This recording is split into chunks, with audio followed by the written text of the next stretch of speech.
El día de hoy veremos un ejemplo ilustrativo sobre circuitos de segundo orden con casos sobre amortiguado por medio del método de Laplace. Mi nombre, pues, como ven ahí, es Daisy Jerezano, curso la asignatura de Circuito 1 en la Universidad Autónoma de Honduras en el Valle del Sur. Para poder resolver un circuito por medio de la transformada de Laplace se deben llevar estos pasos que les voy a mostrar a continuación. Para eso ocupamos primero transformar el circuito del dominio temporal al dominio de S. Luego resolver el circuito usando el análisis nodal, el análisis de malla, la transformación de fuentes, la superposición o cualquier otra técnica de análisis de circuito con la que se esté familiarizado. Como paso 3 es calcular la transformada inversa de la solución y obtener así la solución en el dominio temporal. Esto solo lo vamos a usar, este último paso, si queremos llegar hasta la respuesta más general, o sea, la respuesta planteada en el dominio del tiempo. En este caso nosotros solo vamos a llegar hasta el dominio frecuencial.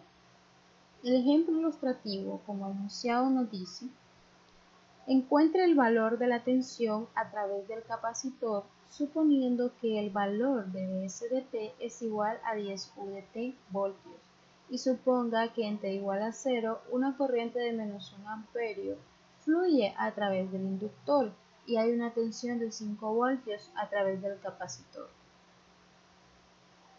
Tenemos nuestro circuito, esta es nuestra imagen.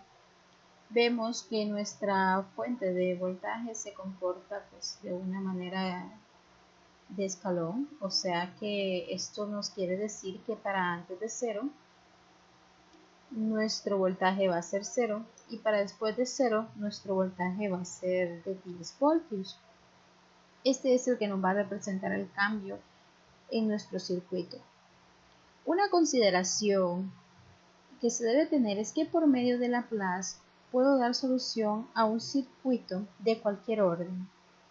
Y como ya se conoce, pues un circuito de segundo orden es aquel que se tiene dos almacenadores de energía. Esos dos almacenadores de energía que contiene este circuito es un inductor de 5 Henry y un capacitor de 0.1 faradios. Luego incluye una resistencia de 10 tercios de ohm y pues nuestro voltaje, como anteriormente lo habíamos mencionado, que para menor que 0 va a ser 0 y para mayor que 0 va a ser de 10 voltios. Tenemos que para poder pasar nuestro circuito del dominio temporal al dominio frecuencial, porque es necesario poder pasarlo, vamos a usar pues estas reglas. Para el capacitor nosotros tenemos esta serie de reglas que se usa para poder pasar de ese dominio temporal hasta el dominio de ese o dominio frecuencial. Luego tenemos para el inductor las fórmulas que se tendrían que usar. Una vez transformando nuestro circuito, nosotros vamos a tener algo como esto. Aquí ya tenemos nuestro circuito en el dominio frecuencial. Si pueden observar, ya ahora podemos notar que esto es algo más conocido, algo más práctico de poder resolver, ya sea reduciendo, transformando fuentes, usando superposición. Podemos también usar análisis de malla. Si lo hacemos por análisis de malla tendríamos 3 mallas. Aquí había otra y acá otra.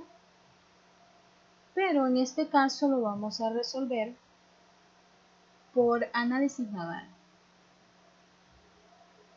Aplicamos análisis nodal en nuestro circuito, en este que tenemos aquí, o sea, en el que pasamos al dominio frecuencial, es al que le vamos a aplicar el análisis nodal o cualquier análisis que ustedes le quieran aplicar.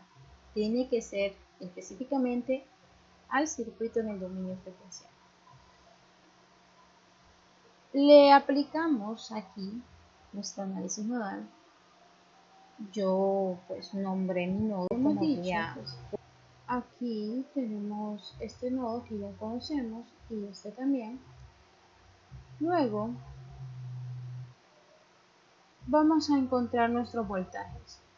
En el voltaje VA, pues, vamos a sacarlo de este modo en el análisis nodal, que sería VA menos 10 sobre S entre la resistencia. Y así para cada una de las corrientes que se encuentran en nuestro circuito. Aplicando la ley de corriente de Kirchhoff para VA/DS, tenemos que las corrientes que entran son iguales a las corrientes que salen.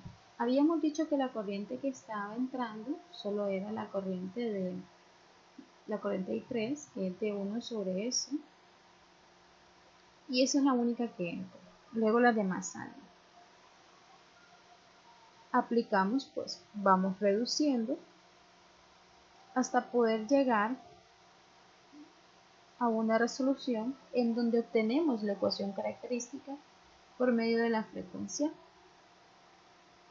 Aquí es donde la tenemos.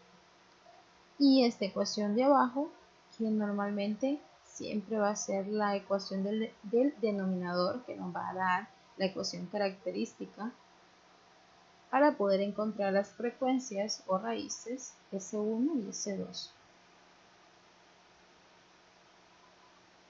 Ya que las raíces son distintas, tenemos un caso sobreamortiguado. Sí, de hecho existen tres tipos de caso. El caso sobreamortiguado, que es donde las raíces son distintas. Luego tenemos el caso subamortiguado y el caso críticamente amortiguado.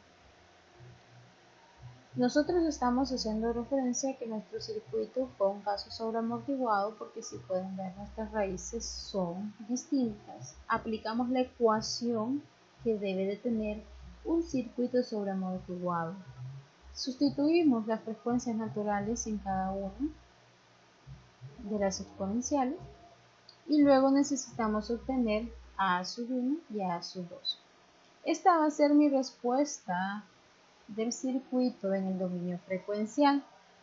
Sin embargo, nosotros podemos llegar a encontrar a sub 1 y a sub 2 porque son constantes. Aplicando la transformada inversa de Laplace por medio de fracciones parciales, vamos a llegar a dos ecuaciones, las cuales nos van a brindar esta misma solución, pero ya con el valor de a sub 1 y con el valor de a sub 2. Espero esta pequeña presentación les haya servido mucho.